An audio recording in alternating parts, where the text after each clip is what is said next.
Hello বন্ধুরা, আশা করি তোমরা সবাই ভালো আছো। আজ একটা নিরামিষ পদ কচু শাকের রেসিপি তোমাদের দেখাবো। প্রথমে কড়াইতে আমি 6 টেবিল স্পুন মতো সর্ষের তেল নিয়ে নিয়েছি। ওতে কিছুটা পরিমাণ হলুদের গুঁড়ো দেওয়ার পর একটা বড় সাইজের পেঁয়াজ কুচো করে কেটে নিয়ে নিয়েছি। এবার ওর মধ্যে মশলা হিসাবে জিরে বাটা, এলাচ, দারচিনি, লবঙ্গ আর কয়েক কোয়া রসুনকে একসঙ্গে বেটে নিয়ে নিয়েছি। কচু শাকটাকে আমি 10 মিনিট মতো গরম জলে সেদ্ধ করে নিয়েছি। এবার ওখান থেকে সয়াবিনের মতো জল চেপে চেপে জলটাকে বের করে ওই মশলার সঙ্গে কচু শাকটা ভালো করে কষে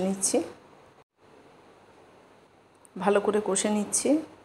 এবার ওর মধ্যে আমি হাফ টিস্পুন মতো সর্ষে বাটা আমি ওটা মিশিয়ে দিলাম। আর পরিমাণ মতো হলুদ গুঁড়ো, লঙ্কার গুঁড়ো, নুন, চিনি সব দিয়ে ভালো করে কষে নিচ্ছি। ভালো করে কষা হয়ে গেলে আমি হাফ কাপ মতো জল ওর মধ্যে অ্যাড করছি। খুব বেশি জল দিতে হবে না, ওটা আগে থেকে সেদ্ধ করাই আছে, তো খুব বেশি সময়ও লাগে না। আর তরকারিটা হয়ে গেছে।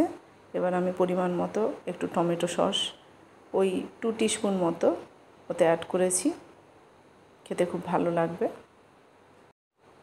গরম ভাতের সঙ্গে এটা খেতে খুব ভালো লাগে, তাই আমি গরম ভাতের সঙ্গে পরিবেশন করলাম। আপনারা তৈরি করে আমাকে কমেন্টে জানাবেন কেমন হলো।